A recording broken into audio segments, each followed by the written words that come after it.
과거에 어른들께서 아이들을 보면서 야, 저 아이는 참 이쁨 받을 만한 행동을 한다 이렇게 말하는 것들을 들어보았습니다. 그런데 또 어떤 아이는 보면서 아유 쟤는 왜 행동이 저렇게 밉상일까 뭐 이런 이야기 하시는 분들도 있더라고요. 이쁨 받는 아이, 이 아이는 사람들에게 부침성이 있습니다. 그렇죠. 이쁨 받는 아이를 보게 되면 말도 잘 듣고 잘 웃고 귀여운 행동을 합니다. 뭐라고 하면 가서 이렇게 인사도 잘하고 아주 이쁨 받을 행동을 하는 아이들, 그 아이들을 가리켜서 참 이쁘다 그렇게 이야기를 하지요. 그런데 반면에 뭐 잘 웃지도 않고 오라 그래도 오지도 않고 뭐 하면 에이 그리고 삐지고 뭐 이런 아이들을 보게 되면 뭐라 그래요? 아이고 쟤는 부침성도 없고 그냥 별로야 이런 생각을 할 때가 있다는 거예요.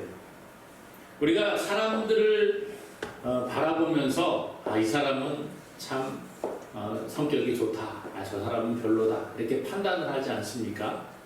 그런데 우리가 하나님 앞에서도 보게 되면 어떤 사람은 하나님께 복을 받는 사람이 있는 반면에 또 어떤 사람은 하나님 앞에서 복을 잘 받지 못하고 도리어 징계를 받는 사람들이 있는 것을 볼 수 있다는 거예요.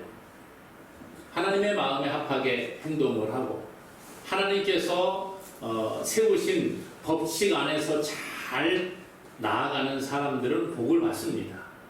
세상에 예수님을 믿지 않는 사람들도 하나님의 법칙 안에 살아갈 때에 하나님이 주시는 일반적인 복을 받아 누리는 거지요.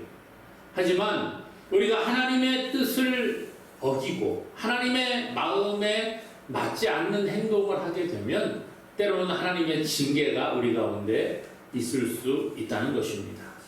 오늘 그러므로 우리가 복을 받기 위해서는 어떻게 해야 될까? 오늘 말씀해 보니까요, 이 엘리라는 제사장이 나오고 그의 두 명의 아들이 나옵니다. 홈리와 비느하스라는 이러한 사람이 나오고 있어요. 그리고 그 뒤에 보게 되면 사무엘에 대해서 어린 아이 사무엘 이렇게 26절에 소개를 해주고 있습니다.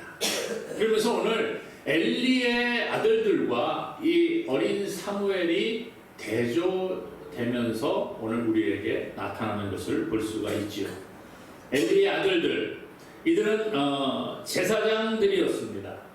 제사장이었는데 앞에 12절에 보면 그들의 행실이 나빠 여호와를 알지 못하더라 그렇게 이야기해 주고 있어요.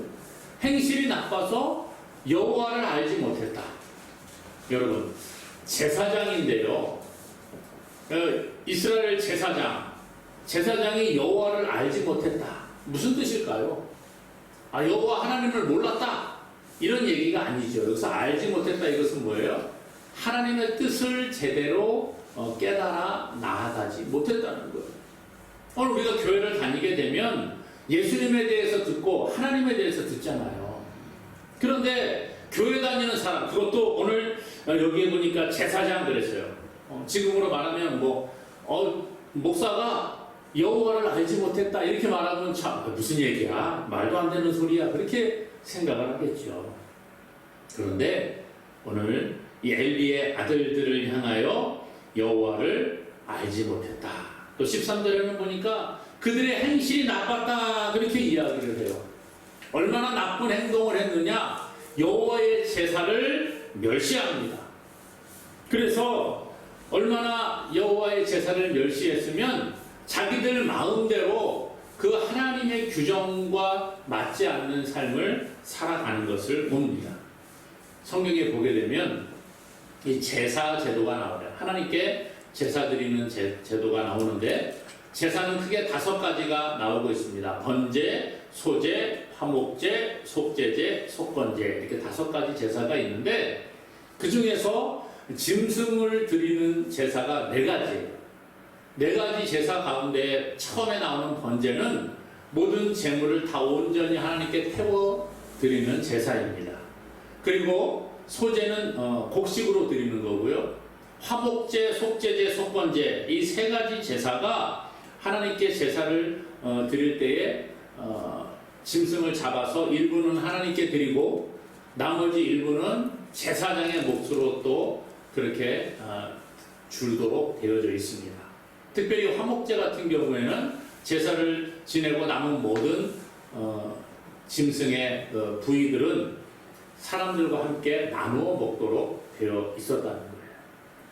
그러니까 제사장이 제사를 드릴 때에 속죄제나 속건제의 제사에 대해서 자기의 몫으로 받는 것들이 있다는 거예요. 그런데 오늘 말씀 우리가 읽지는 않았습니다만 그 앞에 보게 되면 여호와의 제사를 이들이 멸시했는데 화목제에서는 뭐 가슴 부위라든지 오른쪽 뒷다리 부위가 제사장에게 돌아갔습니다. 또 뭐 다른 제사에서도 제사장들이 그 고기를 취하도록 되어져 있었어요. 그런데 이들이 하나님께서 허락하시는 그 부위가 아니라 자기 마음대로 고기를 취했다는 거예요. 앞에 보니까 이 갈고리를 가지고 가서 솥에다가 넣어가지고서는 막 건져지는 것은 다 자기 소유로 가지고 갑니다. 또 어떤 때는 제사를 드리기도 전에 하나님께 드린 후에 자기의 몫을 챙기는 것이 당연한데 하나님께 드리기도 전에 야 우리 제사장이 삶은 고기 별로 안 좋아한다 생고기 가지고 와라 그래서 자기 마음대로 막 강탈해 갔다는 거예요. 이것을 통해서 자기의 욕심을 채우고 하나님께서 기뻐하지 않는 일들을 행하였습니다. 제사라고 하는 것 현대로는 예배가 되겠지요. 예배를 하나님께 드리는데 하나님께 예배 드리기도 전에 자기 마음대로 막 횡포를 부리고 사람들에게 함부로 행하고 예배 드리러 오는 사람들을 방해하고 이런다고 하면 어떻게 되겠어요? 이것은 하나님께서 기뻐하는 것이 아니죠. 그런데 오늘 하나님께 제사를 집례하는 제사장 직분에 있는 사람들이 이런 일을 행했다라는 거예요. 그래서 이 홈리와 비누아스 하나님과 사람들을 중재하는 중재자 역할을 감당해야 됨에도 불구하고 자기의 이익만을 추구하는 그래서 하나님의 부르심과 상관없는 삶을 살아가는 영적으로 또한 도덕적으로 타락한 모습을 보여주고 있다는 것이죠. 이러한 행위를 가리켜서 여호와의 제사를 멸시하였다 이렇게 말해주고 있습니다. 여호와의 제사를 멸시하였다. 이 멸시하였다 이 말은 능욕했다, 회방했다 이런 뜻을 가지고 있어요. 그러니까 여호와의 제사를 능욕하고 여호와께 드려지는 제사를 회방하고 이런 일을 누가 했다고요? 홈리와 비누아스라는 이 제사장이 했다는 거예요. 얼마나 악한 것입니까? 우리가 하나님께 예배하는 이 자리에 우리가 앉아 있는데 어떤 사람이 예배를 막 방해합니다. 예배 시간에 와서 막 횡포를 부리고 소리를 지르고 막 뒤에서 막 욕을 하고 그런다고 해보세요. 그럼 어떻게 되겠어요? 하나님이 기뻐하지 않는 것은 물론이거니와 예배가 예배다우게 하나님께 드려지지 못한다는 거예요. 그러면 얼마나 사람들의 마음이 상하겠습니까? 또 예배가 정상적으로 진행이 안 되니까 하나님이 기뻐하지 않는 예배가 될 수밖에 없는 거죠. 그런데 오늘 말씀해 보니까 엘리의 두 아들 홈리와 비누아스가 그런 일을 행했다라고 말해주고 있습니다. 그래서 오늘 이러한 소식들이 엘리에게까지 들려오는 거예요. 오늘 22절에 이렇게 말하거든요. 엘리가 매우 늙었더니 그의 아들들이 온 이스라엘에게 행한 모든 일과 회망문에서 수종드는 여인들과 동침하였음을 듣고 참 입에 담기 힘든 그러한 악행들이 나오지요. 그들이 행한 모든 일을 엘리가 듣습니다. 아들들 제사장 두 아들이 행한 일들 그러니까 여호와의 제사에 쓰여지는 재물을 자기 마음대로 강탈해 가지고 가고 여호와의 제사를 멸시했다는 이야기를 듣습니다. 또 그 다음에 회망문에 수종드는 여인들과 동침하였다, 음행하였음을 들었다는 거예요. 회망문에 수종드는 여인들과 동침하는 것, 이것은 이방신을 섬기는 자들에게 있었던 행위예요. 이방신을 섬기는 이방의 그 우상을 섬기는 사람들이 우상의 신전 앞에 그 여인들을 두고 거기에서 이런 일들을 행했었습니다. 그것을 통해서 자기 땅이 풍요롭고 번성하기를 바라는 그러한 행위들을 했거든요. 그런데 그것을 똑같이 가지고 들어와서 교회 안에서 이방 신을 섬기는 우상을 섬기는 사람들이 행하는 행동을 하고 음행을 저지르는 안타까운 모습이 소개되고 있다는 거예요. 다른 사람도 아니고 하나님을 섬긴다고 하는 제사장들이 이런 일을 행했습니다. 왕이 없는 시대 사사기를 보게 되는 거거든요. 이스라엘에 왕이 없었으므로 그들이 자기 소견에 옳은 대로 행하였다. 그렇게 말해요.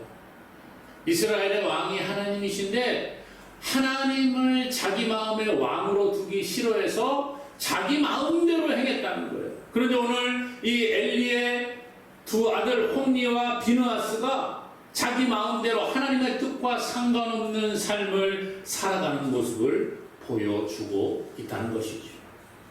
오늘 우리는 어떤 삶을 살아가고 있습니까? 갈수록 교회가 타락을 하고 세상이 타락해 갑니다. 세상에 교회가 물들어가는 것 같아요. 하나님을 모르는 사람들이 설령 그렇게 타락의 길을 간다고 할지라도 교회는 그렇게 따라가서는 안 되지요. 그런데 오늘 엘리의 제사장들 보십시오. 영적으로 도덕적으로 타락한 것을 자신들이 먼저 앞서서 행하고 있는 것을 보여주고 있다는 거예요. 세상을 따라 살아가는 것이 똑똑해 보일지는 모르겠습니다만은 성경은 그것을 죄라고 규정하고 있습니다. 잘못된 것이라고 말하고 있어요. 여호와를 멸시하고 여호와의 예배를 회방하고 하나님 앞에 나아가지 못하는 어리석은 자들을 향하여 하나님의 징계가 있음을 성경은 말해주고 있다는 것입니다. 오늘 우리는 하나님의 자녀로 부름을 받은 자들이에요. 예수 그리스도의 십자가의 보혈의 공로로 죄사함을 받고 하나님의 백성이 되었습니다. 하나님의 자녀가 되었습니다. 그러면 우리의 신분의 변화가 일어났다고요. 이제부터 우리가 하나님의 자녀로서의 삶을 살아가야 될 책임이 있는 줄로 믿으시기를 바랍니다. 그러므로 우리는 세상을 따라가는 어리석은 자가 아니라 하나님을 따라가는 자가 될 수 있기를 주님의 이름으로 축복합니다. 오늘 엘리의 제사장의 두 아들 홈니와 비느하스, 이들이 도덕적으로 영적으로 타락한 모습을 하고 있음을 아버지 엘리 제사장이 듣게 됩니다. 그런데 아들들을 불러서 이제 이야기를 하는 거예요. 그 악행을 행했고 성전에 수종드는 여인들과 동침한다는 이야기를 듣습니다. 그리고 아들들을 어떻게 해야 돼요? 바르게 훈육을 해야 되겠죠. 가르쳐야 되겠죠. 오늘 말씀 24절 25절에 보니까 이렇게 말해요. 내 아들들아 그리하지 말라. 내게 들리는 소문이 좋지 아니하니라. 너희가 여호와의 백성으로 범죄하게 하는도다.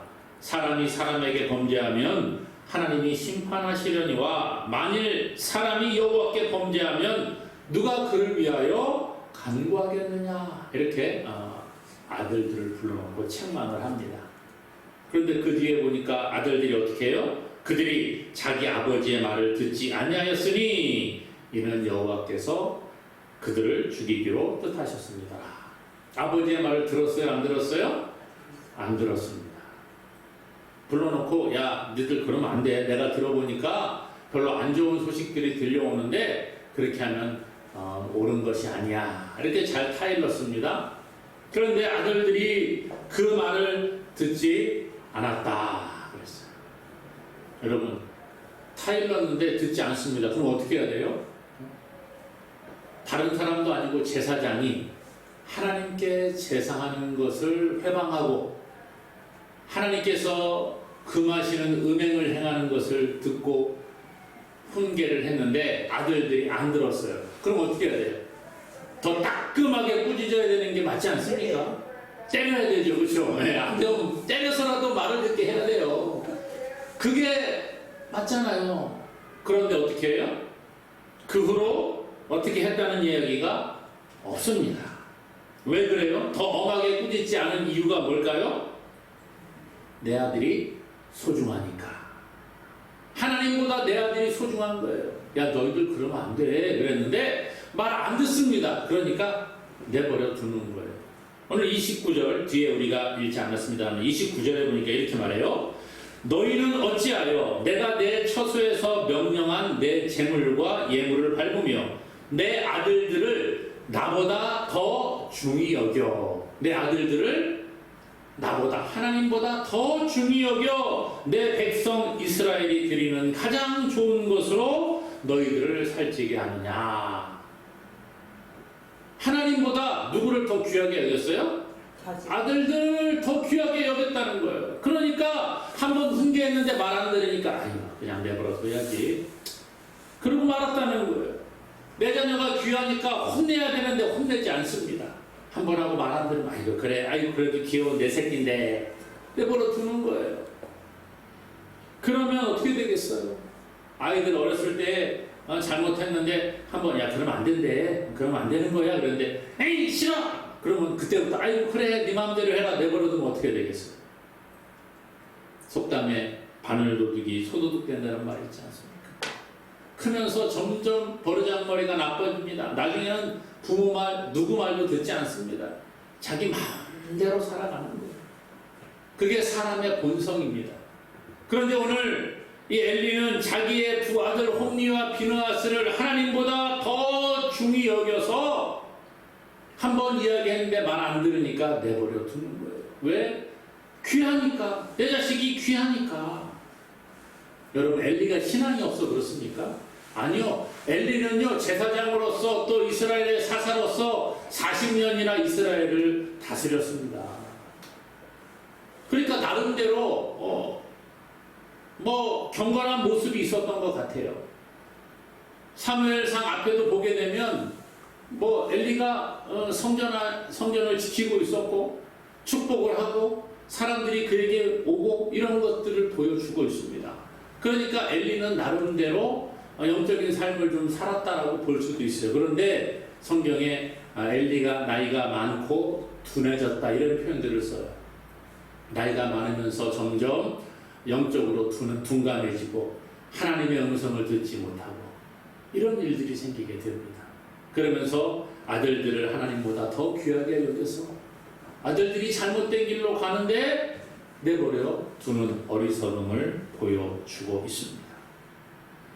자녀 교육의 실패, 세상 사람들은 그렇다고 치고 교회 안에서도 마찬가지예요. 교회 안에서 우리가 자녀를 잘 양육하고 신앙으로 가르쳐야 될 책임이 부모에게 있는데 교회 안에서 과연 자녀들을 신앙으로 잘 양육하고 있느냐? 교회 목사의 자녀들, 장로님의 자녀들, 권사님의 자녀들, 집사님의 자녀들. 한국교회에요. 이 직분자의 자녀들이 교회를 안 다니는 자녀들이 많이 있습니다. 왜 그럴까요? 내가 잘못해서 그런 거예요. 내가 잘못 가르쳐서 그런 거예요. 어려서부터 부모님이 신앙생활하는 본을 보여주지 못했어요.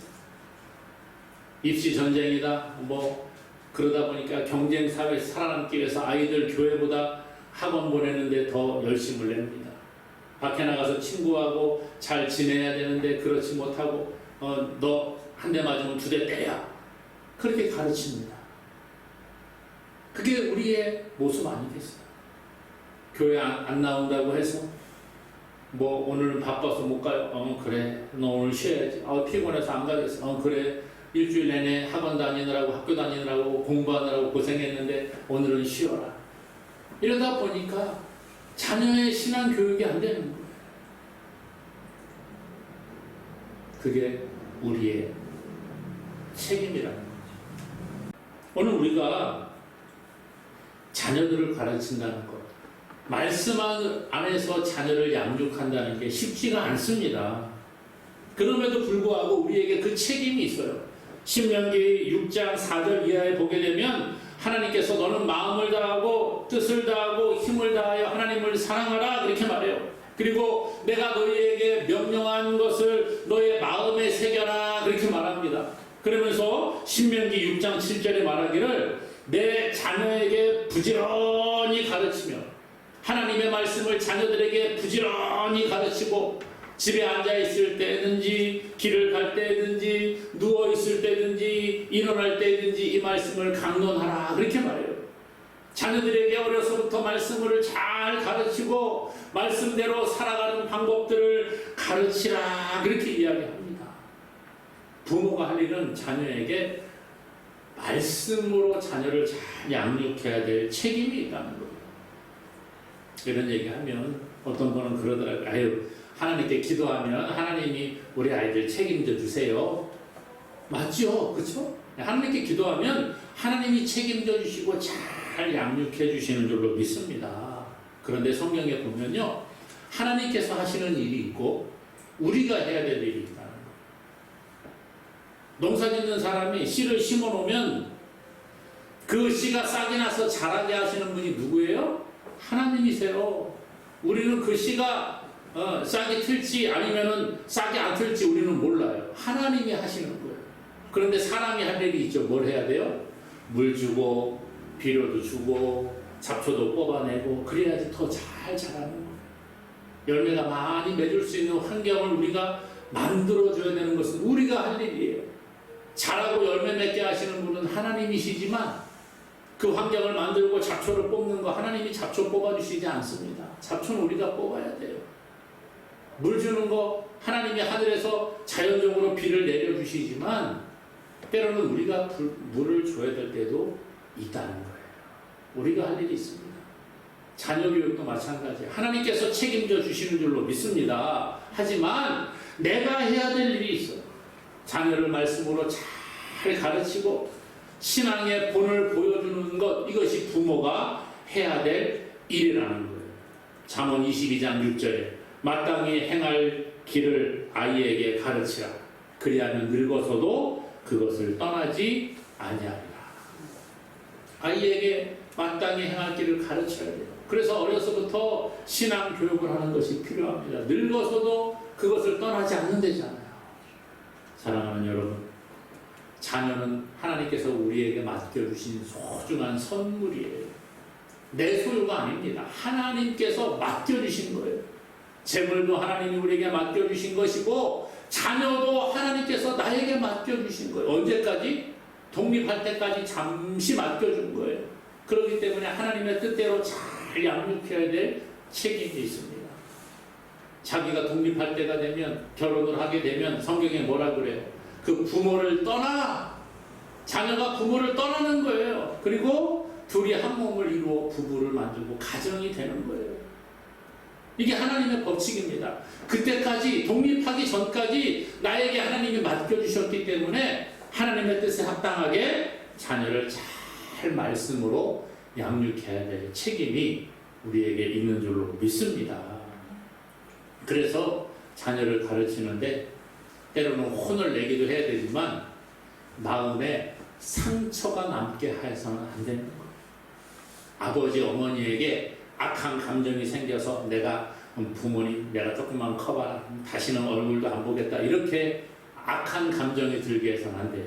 에베소서 6장 4절에 또 아비들아 너희 자녀를 노엽게 하지 말고 오직 주의 교훈과 훈계로 양육하라. 마음에 상처가 받고 노엽게 하는 게 아니라 주의 교훈과 훈계로 양육해야 될 책임이 우리에게 있어요. 왜요? 하나님의 소중한 생명, 하나님의 자녀이기 때문에 우리에게 맡겨준 생명을 하나님의 뜻에 합당하게 잘 성장할 수 있도록 도와줄 책임이 우리에게 있는 줄로 믿습니다. 그러므로 부모로서 말씀 안에서 자녀를 잘 양육하는 저와 여러분 되기를 간절히 소망합니다. 오늘 이 엘리의 두 아들 홈리와 비느하스와는 비교가 되는 또 한 사람이 소개가 돼요. 그게 누구예요? 어린 사무엘. 오늘 말씀해 보니까 26절에 이래요. 아이 사무엘이 점점 자라매 여호와와 사람들에게 은총을 더욱 받더라. 어린 사무엘이 점점 자라났다. 그 앞에 18절에는 이렇게 말합니다. 사무엘은 어렸을 때에 세마포 에봇을 입고 여호와 앞에서 섬겼더라. 어려서부터 하나님 앞에 하나님을 예배하는 삶을 살아갔다는 거예요. 그리고 점점 자라면서 여호와와 사람들에게 은총을 더욱 받았다. 육체적인 성장과 함께 영적인 성장을 이루어가는 것을 보여주고 있습니다. 엘리와 엘리의 두 아들들은 사람들로부터 욕을 얻어먹고 있었지만 사무엘은 하나님 앞에 사람들에게 은총을 입고 사랑스러워가는 모습을 보여줍니다. 오늘 우리는요, 우리 자녀들이 이렇게 육적인 성장과 함께 영적인 성장을 이룰 수 있도록 돕는 자가 되어야 돼요. 예수님께서도 육체의 성장과 함께 영적인 성장이 있음을 성경은 보여주거든요. 누가복음 2장 52절에 예수는 지혜와 키가 자라나며 하나님과 사람에게 더욱 사랑스러워 가시더라. 저는 이 말씀을 참 좋아합니다. 육체가 자라가고 지혜가 자라가고 영적인 성장을 이룰 때에 하나님과 사람들에게 더욱 사랑스러워 가는 거예요. 오늘 어린 사무엘도 여호와와 사람들에게 은총을 더욱 받았다. 사무엘과 예수님을 향한 그 마음이 동일한 거예요. 오늘 우리는요, 자녀들이 영적으로 잘 성장하고 육적으로 잘 성장하고 지식적으로 잘 성장해서 사람들에게도 인정받고 하나님에게도 인정받을 수 있는 아이들로 양육해야 될 책임이 우리에게 있습니다. 이것이 복받는 가정의 비결이에요. 야, 돈 많이 벌어야 돼. 야, 너 죄를 이기고 성공해야 돼. 높은 자리에 올라가야 돼. 이것만 가르치는 것이 아니라 그렇게 해서 아이들이 그 자리에 올라가서 사람들을 무시하고 하나님을 무시한다고 하면 그것은 아무 의미가 없어요. 오늘 우리 할 일은 여호와와 사람들에게, 하나님과 사람들에게 은총받고 사랑을 받는 자녀가 될 수 있도록 잘 양육해야 합니다. 그리고 나도 비록 목사님 저는 이제 나이가 많은데 뭐 무슨 더 이상 뭘 잘하겠어요? 아니요. 우리의 육체는 시들어가도 우리의 영은 날마다 자라가야 하는 줄로 믿습니다. 하나님을 향한 지식은 날마다 자라가야 하는 줄로 믿습니다. 그러므로 우리도 하나님과 사람들에게 더욱 사랑스러워하고 은총을 받는 저와 여러분 될 수 있기를 다시 한번 주님의 이름으로 간절히 축원합니다.